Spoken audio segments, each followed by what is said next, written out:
Ela está aqui, a Jaque está aqui para a gente falar sobre uma coisa que cresce dia a dia. E eu tenho uns dados aqui de 2018, 66 mil, é isso mesmo que você está ouvindo. 66 mil casos de estupro, 180 por dia. 1.206 vítimas de feminicídio, 145 mil casos de violência doméstica. Esses dados estão no Anuário de Segurança Pública, que você, em casa, pode acessar pela internet. É uma coisa absurda, já que eu estou ficando de um jeito que, a cada dia, você abre um site ou um jornal, o que está acontecendo? Dobram os casos de feminicídio, de violência. Todo dia nós temos uma história para contar aqui. Sim. O que a gente percebe é que, de fato, existe essa prática que vem aumentando. Por outro lado, existe também um número maior de comunicações desses crimes. Então, não é incomum que muitas mulheres venham nos procurar na delegacia para narrar crimes que aconteceram anos atrás ou narrar um histórico de violência doméstica, o qual ela vem sofrendo há mais de décadas e, atualmente, com a divulgação na mídia, com um conhecimento melhor sobre os fatos, é que ela começa a tomar consciência de que aquela situação não é permitida, de que ela está sendo realmente vítima de um crime. Nas situações de violência doméstica, por exemplo, é muito comum que muitas mulheres acreditem que só é uma violência doméstica a agressão física, o tapa, o chute. Muitas acreditam que o simples xingamento não é uma violência. E é uma das hipóteses trazidas, inclusive, pela Lei Maria da Penha. Então vamos lá, vamos agora desmembrar. O que caracteriza essa violência? A Lei Maria da Penha, ela traz exemplificativamente 5 tipos de violência que são os mais comuns, que é a violência física, a violência psicológica, a violência moral, a violência sexual e a violência patrimonial. Então, é isso que a gente precisa desmistificar. Muitas mulheres associam violência doméstica e familiar unicamente à violência física, o tapa, o empurrão, o chute. Mas nesse contexto a gente tem a violência sexual. Então, não é incomum que ainda hoje muitas mulheres sejam obrigadas a manter relações sexuais com seus parceiros mediante emprego de violência, de grave ameaça, e isso configura crime de estupro. Muitas vítimas hoje também são crianças e adolescentes vitimadas dentro do lar por padrastos, tios, parentes. Então, muitas dessas crianças são vítimas de crime de estupro de vulnerável dentro dos próprios lares. Sim, que vocês, quando falam das estatísticas, em razão os números são absurdos de irmão, primo, avô, tio, pai. A maior parte desses crimes de violência sexual que a gente lida no dia a dia da delegacia é praticado por autoria conhecida, ou seja, ou é um parente ou um amigo próximo dessa vítima. Tá, você falou da questão sexual, você falou patrimonial. Patrimonial também. Atualmente, a gente trabalha até com a ideia do empoderamento feminino, muitas mulheres hoje inseridas no mercado de trabalho, muitas não estão com aquele agressor mais como acontecia antigamente, porque tinha uma dependência financeira. Hoje em dia a gente trabalha, inclusive, com a ideia de uma dependência emocional da vítima em relação ao agressor. Então, esse agressor, sabendo que ela não depende financeiramente dele, mas ele ainda assim tenta atingi-la de certa forma. Por exemplo, não é incomum que eles quebrem o veículo da vítima, que eles danifiquem aparelho celular em razão de motivos de ciúme, por acreditar que a vítima está conversando com outra pessoa, então pega aquele aparelho de celular e quebra. Isso tudo configura crime de dano, que também é passível de registro de ocorrência, de investigação junto à delegacia de polícia. Qual outro crime? Nós estamos exemplificando a Lei Maria da Penha, tá, gente? Então, a gente trabalhou já a questão dos crimes sexuais, violência patrimonial, a violência física, que a gente já mencionou, e as mais comuns acabam sendo a violência moral e a violência psicológica. A violência moral são os xingamentos, que é o que configuram os crimes de calúnia, injúria e difamação. Então, é xingar mesmo, chamar de vagabunda, esses termos pejorativos. E a violência psicológica, ela é extremamente ampla. No dia a dia das delegacias, os exemplos mais comuns de violência psicológica que a gente tem, por exemplo, crime de ameaça. Se você me deixar, você não vai ficar com mais ninguém, eu te mato. Se você não ficar comigo, você não fica com mais ninguém. Sequestro cárcere privado. Não é incomum ainda que nos dias de hoje mulheres fiquem mantidas em cárcere pelos companheiros sem poder sair, trancada dentro de casa, sem comunicação, porque esse companheiro é possessivo, é ciumento, ele não aceita que ela procure um trabalho, que ela estude. Então, são situações que são enquadradas dentro desse conceito amplo de violência psicológica, mas que configuram crimes específicos. Por isso, é muito importante que elas procurem a delegacia e reportem para a autoridade policial o que está acontecendo, porque, às vezes, o que ela acha que não é nada configura, sim, um crime e é possível que nós ajudemos, por exemplo, solicitando as medidas protetivas de urgência. Então, medida protetiva. A gente poderia fazer aqui vários relatos, né, de mulheres que sofreram esses abusos todos que a doutora Jaqueline acabou de relatar, que vão até uma delegacia, fazem um boletim de ocorrência, né, e é instaurada, então, uma medida protetiva, ele tem uma distância para chegar perto dela, enfim, aquela coisa toda. Passa 1 mês, 2, 3, esse sujeito vai lá e mata essa mulher. Como é que muda-se isso, doutora? A questão das medidas protetivas, de fato, acontecem esses casos em que, mesmo com protetiva, o agressor descumpre e acaba matando a vítima, praticando o crime de feminicídio. Mas o que a gente percebe no dia a dia lá é que, na maior parte dos casos, a maioria esmagadora dos casos, a gente consegue evitar que crimes mais graves aconteçam em razão dessas protetivas. Então, quanto antes a vítima solicitar a medida, melhor para que a gente evite que esse ciclo se agrave. Não obstante, houve uma alteração na Lei Maria da Penha para que, em caso de descumprimento dessa medida protetiva, esse agressor responda não só pelo crime que ele já vinha respondendo, mas também pelo crime de descumprimento de medida protetiva e para que seja decretada a prisão preventiva dele, que é aquela prisão que, a princípio, não tem um prazo pré-fixado. Ele vai ficar preso enquanto houver necessidade, enquanto ele representar um risco.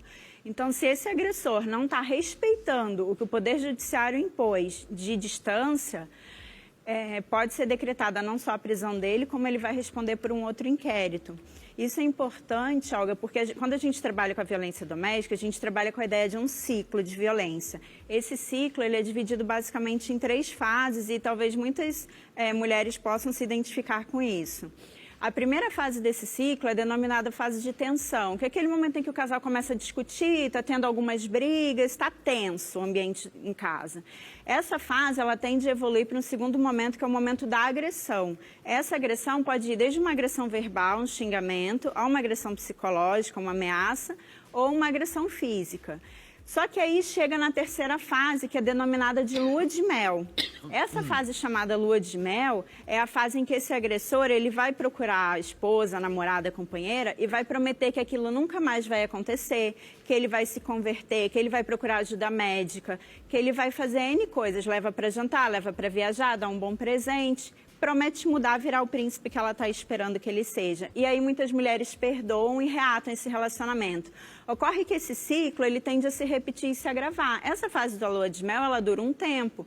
Tempo esse em que o casal vai voltar para aquele momento de tensão, vai voltar para aquela fase de agressão. Cada vez que esse ciclo se repete, ele tende a se agravar. E muitas vezes ele culmina no feminicídio. Por isso é importante que esse ciclo seja interrompido quanto antes. Acontecer um xingamento, uma ameaça, já procura as autoridades públicas, procura a polícia para que seja feito o boletim de ocorrência e seja quebrado esse ciclo, porque cada vez que ele se repete, a tendência é que ele se agrave. Pode acontecer de ter todos esses problemas, ela ter denunciado e tudo mais, voltar ao ciclo, vem para a lua de mel, vamos reatar, vamos ficar tudo bem. Isso ter sido premeditado por ele? Eles sabem disso, eles conhecem. Eles fazem isso? Fazem, eles prendem a vítima nesse ciclo e a grande dificuldade que a gente tem, que a gente percebe no dia a dia da polícia, é fazer a vítima se perceber inserida nesse ciclo. Então, muitas vezes, a psicóloga lá na delegacia, a gente tem uma assistente social com formação em psicologia, ela mostra esse ciclo para a vítima em gravura, e aí elas falam, nossa, isso acontece comigo, realmente, ele faz isso, ele prometeu que ia mudar, ele prometeu que ia ser diferente, e o agressor, ele sabe, porque essa mulher, ela cria uma expectativa, é o homem que ela casou, é o pai dos filhos dela, então ela quer acreditar que aquilo é possível, que ele vai mudar. Então, ele sabe disso e ele trabalha com esse psicológico da vítima, trabalhando essa questão de que eu vou mudar, você vai ver, agora vai ser diferente. Só que não vai, aquilo dura um pequeno período de tempo. Há quem mude realmente, doutora? Há quem mude. A gente já teve casos, só para ilustrar, do agressor chegar na delegacia de mãos dadas com a vítima para fazer o BO contra ele. Porque eles estavam nessa situação específica, eles tiveram uma briga dentro do carro. Ele, nas palavras dele, eu perdi a cabeça, estava num dia difícil, acabei dando um murro nela, agredi, mas eu sei que eu estou errado. Então, eu vim aqui com ela para fazer o BO contra mim.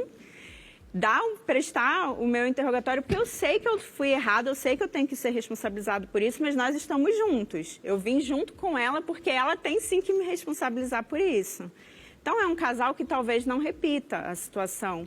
Existem também situações, inclusive a Polícia Civil de São Paulo tem um trabalho nesse sentido, de tentar reabilitar esse agressor, inseri-lo em ciclo de palestras, orientações, para que eles percebam o agressor e que ele mude isso. Porque não adianta só romper o ciclo com aquela vítima e ele iniciar um relacionamento com outra mulher continuar. E fazer a mesma coisa. Então, a gente tenta interromper esse ciclo de violência, não só com aquela vítima, mas com todas as mulheres de uma forma geral. E aí convida esse agressor a participar desse ciclo de debates, de palestras, para tentar resolver essa situação. A gente tem alguns grupos, inclusive ligados a ONGs, a sociedade civil mesmo organizada, igrejas, muitas mantêm esses grupos de homens agressores. Eu já tive a oportunidade de fazer entrevistas com esses homens e que mudaram, né? Naquele momento, pelo menos, viram. É mais ou menos funciona como Alcoólicos Anônimos, Sim. né? E que realmente se perceberam verdadeiros monstros e mudaram. Porque, e se não é por aí, sabe, doutora Jaqueline, não vai resolver.